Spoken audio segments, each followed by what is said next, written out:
আসসালামু আলাইকুম রহমতুল্লাহ।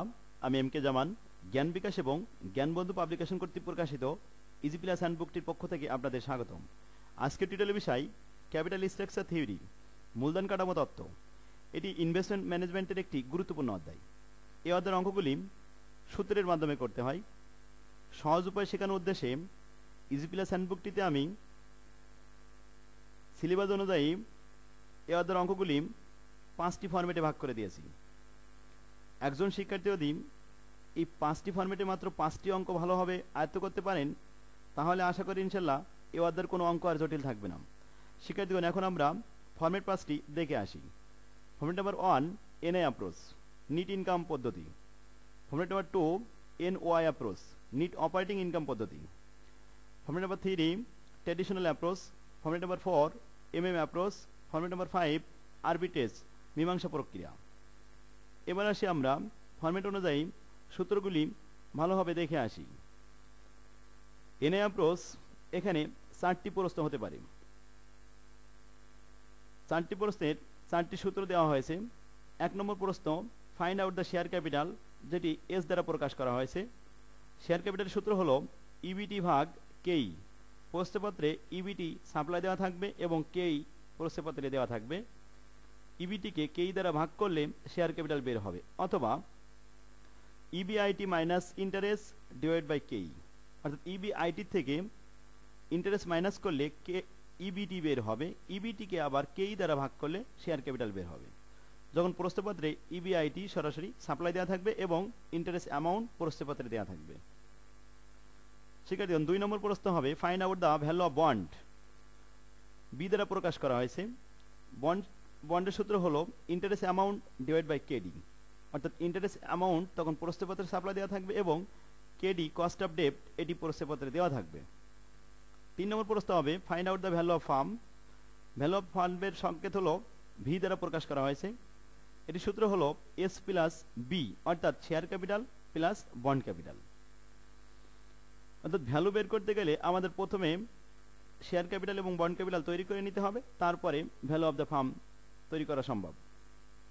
শিক্ষার্থী, এবার আসি 4 নম্বর সূত্র, ওভারঅল কস্ট অফ ক্যাপিটাল কেও। কেওর এখানে 2টি সূত্র দেওয়া হয়েছে।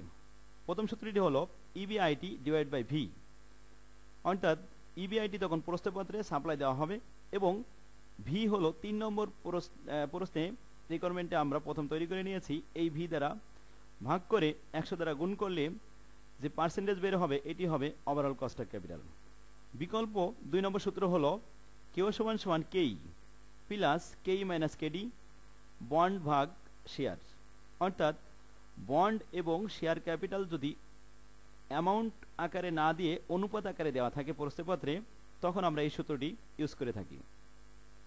যেমন অনুপাত কেমন বলা হতে পারে যে বন্ড ইস টু শেয়ার 40:60 অথবা 4:6, এরকম অনুপাত দেওয়া থাকলো, অথবা দেখা যাচ্ছে 30:70 এভাবে দেওয়া থাকতে পারে।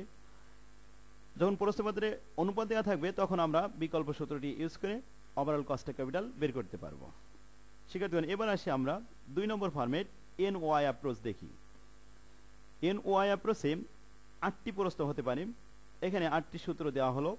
প্রথম প্রশ্নটি হবে ভ্যালু অফ দ্য ফার্ম, ভির মান নির্ণয় করতে হবে। প্রশ্নে সাপ্লাই দেওয়া থাকবে ইবিআইটি এবং কেও, তাহলে সূত্র হবে ইবিআইটি ডিভাইড বাই কেও, ভাগ করলে ভ্যালু অফ দ্য ফার্ম বের হবে। 2 নম্বর প্রশ্ন করা হবে ভ্যালু অফ বন্ড। তাহলে 1 নম্বর প্রশ্নে আমরা ভ্যালু অফ দ্য ফার্ম বের করব, সেই ভ্যালু অফ দ্য ফার্ম থেকে শেয়ার ক্যাপিটাল মাইনাস করতে হবে, অর্থাৎ প্রশ্নে তখন শেয়ার ক্যাপিটালের পরিমাণ দেওয়া থাকবে। 3 নম্বর প্রশ্ন find out the share capital. তো শেয়ার ক্যাপিটাল সূত্র হলো value of firm minus value of bond. আর ভ্যালু অফ ফার্ম আমরা 1 নম্বর রিকোয়ারমেন্টে বের করেছি, মাইনাস বন্ড ক্যাপিটাল তখন প্রশ্নপত্রে সাপ্লাই দেওয়া থাকবে এবং শেয়ার ক্যাপিটাল আমাদের বের করতে বলা হবে। 4 নম্বর প্রশ্ন মার্কেট প্রাইস পার শেয়ার।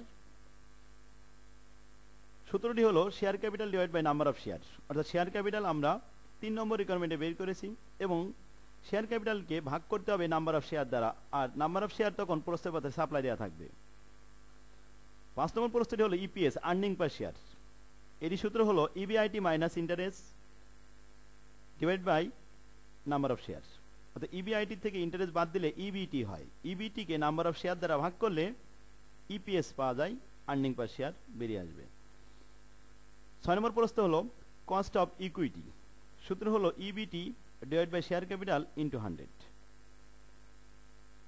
অথবা কেইর বিকল্প আরেকটি সূত্র দেওয়া হয়েছে যে কেই সমান সমান কেও প্লাস কেও মাইনাস কেডি বন্ড ভাগ শেয়ার, অর্থাৎ যদি প্রশ্নপত্রে শেয়ার ক্যাপিটালের অ্যামাউন্ট এবং বন্ড ক্যাপিটালের অ্যামাউন্ট না দিয়ে অনুপাত দেওয়া থাকে, সেই ক্ষেত্রে আমরা বিকল্প সূত্রটি ইউজ করে কেইর মান বের করতে পারি। যেমন এই সূত্রটি আমরা 1 নম্বর ফরম্যাটে বিকল্প হিসেবে ব্যবহার করেছিলাম কেও বের করার ক্ষেত্রে।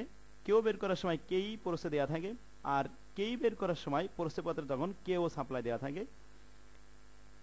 এবার আসি পার্সেন্টেজ অফ ফিনান্সিয়াল লিভারেজ, সূত্র হলো bond capital divide by value of the firm into 100, অর্থাৎ একটি ফার্মে ঋণের পরিমাণ কত পার্সেন্ট আছে এটি বের করার সূত্র হলো বন্ড ক্যাপিটালের পরিমাণকে ভ্যালু অফ দ্য ফার্ম দ্বারা ভাগ করে 100 দ্বারা গুণ করলে পার্সেন্টেজ চলে আসবে ফিনান্সিয়াল লিভারেজের পার্সেন্টেজ কত।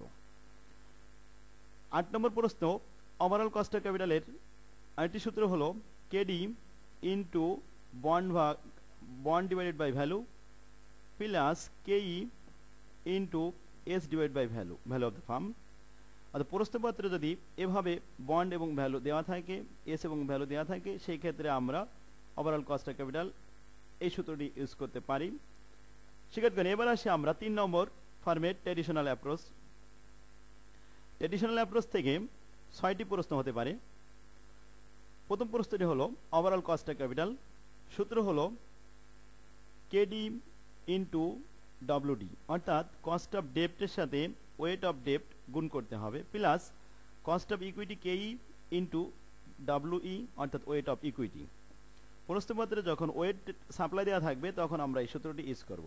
দ্বিতীয় সূত্রটি দেওয়া হয়েছে ওভারঅল কস্ট অফ ক্যাপিটাল সমান সমান K D into bond divide by V value of the firm, তখন প্রশ্নপত্রে ভ্যালু অফ দ্য বন্ড এবং value of the firm supply দেওয়া থাকবে, plus cost of equity into share capital divide by value of the firm, অর্থাৎ share capital এবং value of the ফার্মের পরিমাণ প্রশ্নপত্রে supply দেওয়া থাকবে।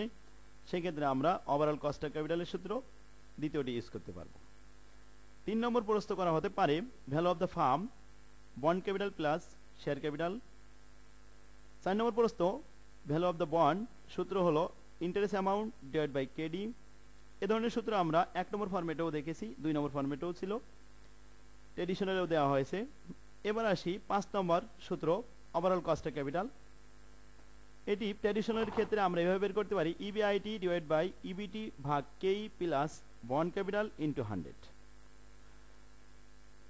5 নম্বর পরে 6 নম্বর প্রশ্ন কস্ট অফ ইকুইটি এভাবে বের করা হতে পারে, প্রশ্নপত্রে যদি সাপ্লাই দেওয়া থাকে EBT divide by EBIT divide by K O minus bond capital into 100।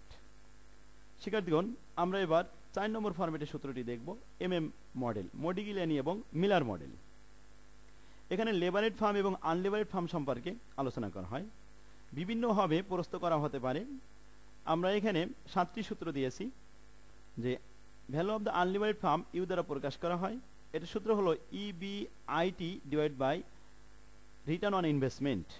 যেমন প্রশ্নপত্রে ইবিআইটি এবং রিটার্ন অন ইনভেস্টমেন্ট সাপ্লাই দেওয়া হবে, যখন ট্যাক্স ইউজ করা হবে না তখন এটাকে বলা হয় উইদাউট ট্যাক্স। দ্বিতীয় সূত্র আনলিবারেড ফার্মের ভ্যালু সূত্র দেওয়া হয়েছে ইবিআইটি ইনটু ব্র্যাকেটের ভিতরে 1 মাইনাস ট্যাক্স রেট, অর্থাৎ যদি উইথ ট্যাক্স দেওয়া হয়, ট্যাক্স প্রস্তে সাপ্লাই দেওয়া থাকে, সেক্ষেত্রে আমরা দ্বিতীয় সূত্রটি ইউজ করব whole divide by return on investment.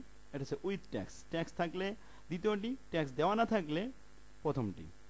একই প্রশ্ন, find out the value of unlevered firm. শিক্ষার্থীগণ, আনলিবারেড এবং লিবারেড বলতে আমরা বুঝি যে ফার্ম ঋণ নিয়ে ব্যবসা করে তাকে বলা হয় লিবারেড ফার্ম, আর যে ফার্মে কোনো ঋণের পরিমাণ থাকে না, সম্পূর্ণ ইকুইটি দ্বারা ব্যবসা করা হয়, সেটাকে বলা হয় আনলিবারেড ফার্ম। এবার আসি 3 নম্বর প্রশ্ন, উইথ ট্যাক্স লিবারেড ফার্মের সূত্র হলো value of unlevered firm plus ডেপ্ট ইনটু ট্যাক্স রেট, অর্থাৎ ঋণের পরিমাণের সাথে ট্যাক্স রেটটা গুণ করে যে পরিমাণ গেইন হবে, এই গেইনটা আনলিবারেট ফার্মের সাথে যোগ করলে টোটাল মিলে ভ্যালু অফ লিবারেট ফার্ম তৈরি হবে। আমরা বলতে পারি যে value of the unlevered firm plus gain from levered, আর গেইন ফ্রম লিবারেটের সূত্র হলো ডেপ্ট ইনটু ট্যাক্স রেট। 4 নম্বর সূত্র উইদাউট ট্যাক্স, যদি ট্যাক্স দেওয়া না থাকে তাহলে সেই ক্ষেত্রে EBIT divide by equilibrium cost, overall cost of capital. 5 number সূত্র ভ্যালু অফ আনলিবারেট ফার্মের সূত্র দেওয়া হয়েছে EBIT 1 minus capital tax rate into whole divide by cost of equity, unlevered ফার্মের ইকুইটি। গেইন ফ্রম লিভারেজের আরেকটি সূত্র আমরা এখানে ইউজ করেছি, সেটা হলো 1 মাইনাস উপরের অংশে 1 minus tax rate 1 minus personal tax divided by 1 minus ডেপ্ট tax into ডেপ্ট capital.